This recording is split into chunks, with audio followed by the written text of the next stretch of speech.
دنیا کا سب سے بڑا ہسٹری کا ماہر،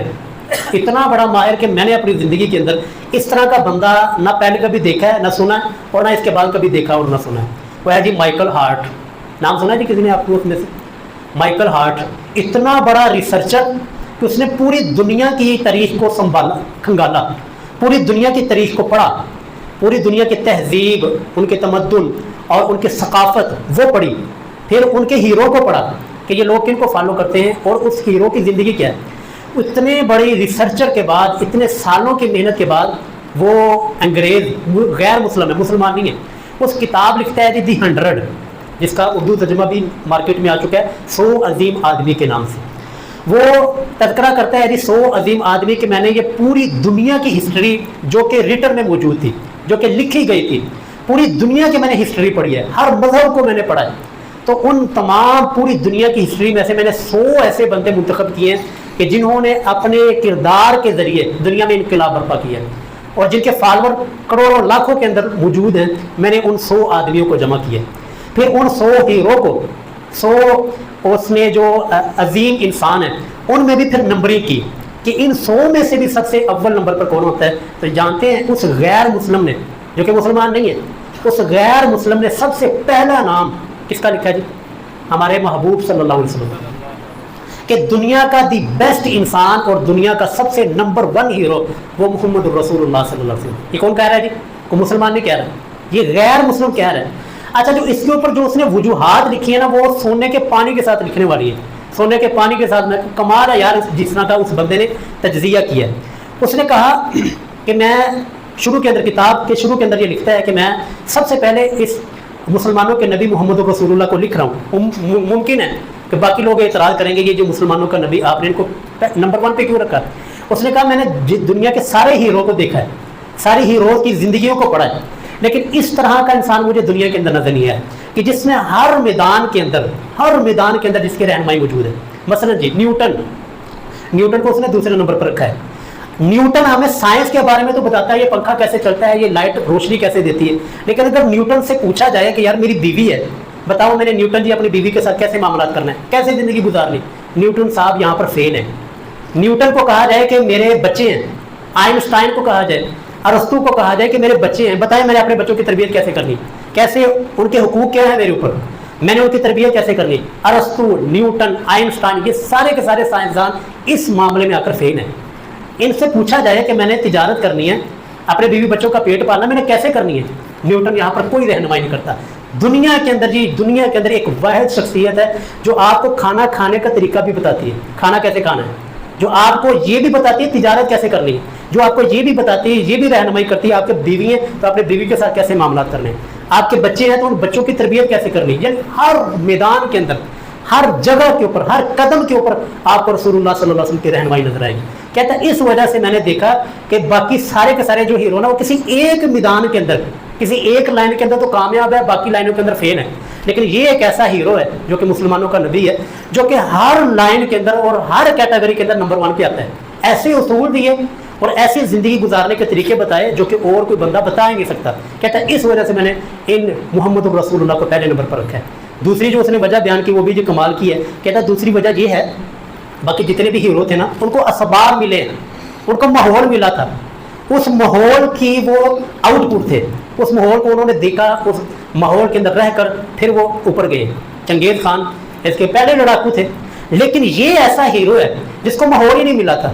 عرب کے اندر پیدا ہوئے، عرب آپس کے اندر لڑتے تھے، کوئی تعلیم نہیں تھی، کوئی ثقافت نہیں تھی، کوئی آپس کے اندر میل جول والا معاملہ نہیں تھا۔ اس زمانے کے اندر، اس ماحول میں یہ شخصیت اٹھتی ہے اور پورے دنیا کے اوپر راج کرتی ہے، پوری دنیا کے مسلمانوں کے دلوں کے اوپر راج کرتی ہے۔ کہتا ہے اس وجہ سے ان 2 وجہوں کی بنیاد کے اوپر میں نے سارے ہیرو کو دیکھا ہے، ان 2 وجہ مجھے کسی اور ہیرو میں نظر نہیں ہے، اس وجہ سے میں نے اس نبی جو کہ مسلمانوں کے نبی ان کو میں نے پہلے نمبر پر رکھا ہے۔ لیکن افسوس کی بات پتہ کیا ہے؟ افسوس کی بات یہ ہے اتنا بڑا تجزیہ نگار اور اتنی بڑی ہسٹری کا ماہر، افسوس کی بات ہے یہ کلمے کے بغیر مرا ہے۔ کاش کہ مجھے اس کے کلمے کے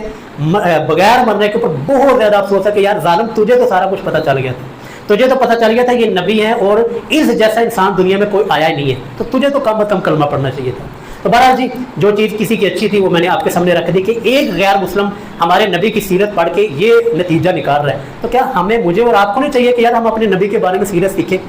ہم اپنے نبی کے بارے میں یہ سیکھیں کہ کیسے ہمارے محبوب نے انقلاب برپا کیا اور کیسے زندگی گزاری اور کیسے لوگوں کے دلوں کے اوپر راج کیا، کہ آج بھی 2 ارب لوگوں کے دلوں کے اوپر حکومت ہے تو ہمارے محبوب صلی اللہ علیہ وسلم کی ہے۔ تو ہم نے جی یہ شروع کرنا ہے جی، سب سے پہلے یہ 7 پوائنٹ انشاءاللہ میں کور کرنے کی کوشش کروں گا۔ غار ہیرا، خفیہ دعوت، اعلانیہ دعوت، پھر مکی دور یا مکی زندگی رسول اللہ کی، ہجرت آپ صلی اللہ علیہ وسلم نے کی، اور مدینہ کے اندر آمد اور غزوہ بدر۔ یہ ہر پوائنٹ جو ہے نا یہ کئی دنوں کی گفتگو کے اوپر محیط ہے، لیکن مختصر وقت میں انشاءاللہ ان کا تعارف آپ کے سامنے رکھ دوں گا۔ سب سے پہلے جی ہم نے یہاں پر جو ہے نا غار ہیرا کو رکھا ہے، حالانکہ ہونا تو یہ چاہیے تھا رسول اللہ صلی اللہ علیہ وسلم کی پیدائش سے ہم شروع ہوتے ہیں، لیکن امام بخاری رحمہ اللہ نے ایک دنیا کو نا ایک یونیک پیغام دیا۔ سارے محدثین ہیں نا، امام سنن ابن ماجہ، امام ترمذی اور امام ابو داؤد، یہ سارے کے سارے نا اپنی کتابوں کی جو ابتدا ہے وہ کتاب طہارت سے کر رہے ہیں کہ طہارت وضو ایسے کرنا ہے اور آپ نے نماز ایسے ادا کرنی ہے، پاکی ایسے ایسے کرنی ہے۔ امام بخاری ان تمام محدثین سے ایک یونیک آئیڈیا پیش کیا۔ امام بخاری نے اپنی کتاب صحیح بخاری کا آغاز غار ہیرا یعنی ابتداء وحی سے کیا، امت کو پیغام دیا کہ ہمارا جو دین ہے نا، جو ہمارا دین اور ہمارے ہیرو جو ہمارے امام محمد رسول اللہ صلی اللہ علیہ وسلم، ان کی جو بنیاد ہے نا وہ غار ہیرا سے ہوئی تھی، اور ہمارے دین کی بنیاد بھی غار ہیرا ہے۔ یہ طہارت، یہ پاکیزگی تو بعد میں آتی ہے نا، جب انسان مسلمان ہوگا اس کو پتہ چلے گا، کلمہ پڑے گا۔ اس لیے ہم امام بخاری رحمہ اللہ ان کی اسی چیز کو آگے لیتے ہوئے ہم بھی اپنے نبی صلی اللہ علیہ وسلم کی سیرت کا آغاز غار ہیرا سے ہی کریں گے۔ غار ہیرا میں رسول اللہ صلی اللہ علیہ وسلم موجود ہے، تشریف فرما ہے، تو آپ صلی اللہ علیہ وسلم کے سامنے جی حضرت جبریل علیہ السلام اپنی اصل شکل میں آتے ہیں۔ صحیح بخاری کی پہلی روایت میں تفصیل کے ساتھ امام بخاری روایت لے کر آئے۔ حضرت رسول اللہ فرماتے ہیں کہ میں نے جبریل علیہ السلام کو دیکھا پہلی مرتبہ، 600 کے قریب ان کے پر تھے۔ آپ اندازہ لگا سکتے ہیں کہ پوری کی پوری آسمان کے اوپر جو ہے نا وہ حضرت جبریل علیہ السلام اپنے پروں کو پھیلائے ہوئے تھے، اور انہوں نے مجھے آ کر کہا اے محمد اقرا، پڑھیے۔ رسول اللہ فرماتے ہیں ما انا بقاری، میں تو قاری، میں پڑھنے والا نہیں ہوں، میں تو امی ہوں۔ اور یہ امی ہونا رسول اللہ صلی اللہ علیہ وسلم کے کیس کے اندر یہ آپ کی شان ہے کہ آپ کا دنیا کے اندر کوئی استاد نہیں ہے، آپ کا استاد ڈائریکٹ اللہ رب العالمین ہے۔ تو جبریل علیہ السلام نے آپ علیہ السلام کو اپنا جو ہے نا وہ معانقے کے ساتھ دبوچا اور پھر فرمایا اقرا یا محمد صلی اللہ علیہ وسلم آپ پڑھیے اقرا۔ رسول اللہ فرماتے ہیں ما انا بقاری، دوسری مرتبہ، تیسری مرتبہ یہ ہوا تو پھر اس کے بعد رسول اللہ صلی اللہ علیہ وسلم نے حضرت جبریل علیہ السلام کے کہنے کے اوپر پڑھنا شروع کر دیا جی اقرا بسم ربک الذی خلق خلق الانسان من علق اقرا وربک الاکرم۔ یہ پہلی وحی جی غار ہیرا کے اندر آئی، اور پھر یہیں سے رسول اللہ صلی اللہ علیہ وسلم کی نبوت کا آغاز ہوتا ہے اور ابتدا ہوتی ہے۔ یہ پہلا جو ہے نا آپ نے اپنے ذہن میں رکھنا ہے کہ غار ہیرا سے ابتدا ہم نے کی ہے اور پہلی وحی سے ابتدا کی۔ اب پہلی وحی نازل ہونے کے بعد اب اس کا نتیجہ کیا نکلتا ہے یہ یاد رکھیے گا، ہر پوائنٹ کے اوپر یہ بیان ہوگا کہ یہ پوائنٹ کا مطلب کیا ہے، پھر اس کا نتیجہ ہوگا کہ نتیجہ کیا نکلا ہے، پھر اس سے ہم نے سبق بھی حاصل کرنا ہے کہ ہمارے لیے یہاں پر کیا سبق ہے، ہم نے اس غار ہیرا پہلی وحی سے ہم نے کیا سیکھا ہے۔ تو پہلی چیز تھی غار ہیرا کے اندر پہلی وحی آئی، یہ میں نے آپ کے سامنے عرض کر دی، اور اس کے بعد نتیجہ کیا نکلا ہے۔ نتیجہ یہ نکلا کہ جی رسول اللہ صلی اللہ علیہ وسلم پر پہلی وحی تھی، آپ صلی اللہ علیہ وسلم جو ہے نا خوف کے مارے، خوف کی وجہ سے گھر میں تشریف لاتے ہیں۔ حضرت سیدہ خدیجۃ الکبریٰ ام المومنین ہماری ماں، ان کو آ کر کہتے ہیں کہ میں نے ایک ایسا منظر دیکھا ہے کہ مجھے لقد خشیت علی نفسی، مجھے اپنی جان کا ڈر لگ گیا کہ پتہ نہیں میرے ساتھ کیا ہوگا۔ لیکن بیوی اگر اچھی ہو نا جی، ہر کامیاب مرد کے پیچھے کس کا ہاتھ ہوتا ہے جی؟ عورت کا۔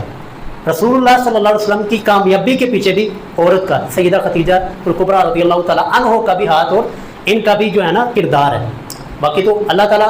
جو سارے اسباب پیدا کرنے والے ہیں نا، لیکن سیدہ خدیجہ فرماتی ہیں یا رسول اللہ کلا واللہ لا یخزیک اللہ ابدا، اللہ آپ کو کبھی رسوا نہیں کرے گا، اللہ آپ کو کبھی بھی یار و مددگار نہیں چھوڑے گا۔ کیوں؟ کیونکہ اے محبوب آپ تو مہمانوں کے مہمان نوازی کرنے والے ہیں، آپ تو لوگوں کو اچھے راستے کے اوپر لانے والے ہیں، آپ لوگوں کو اچھائی کی دعوت دینے والے ہیں۔ ابھی جو ہے نا رسول اللہ نے اعلان نبوت نہیں کیا، یہ پہلی وحی کے بعد واقعہ ہو رہا ہے۔ تو اس کے اندر ہم یہاں پر نتیجے کے اندر ہم لکھیں گے، نتیجہ کیا نکلا جی؟ سیدہ خدیجہ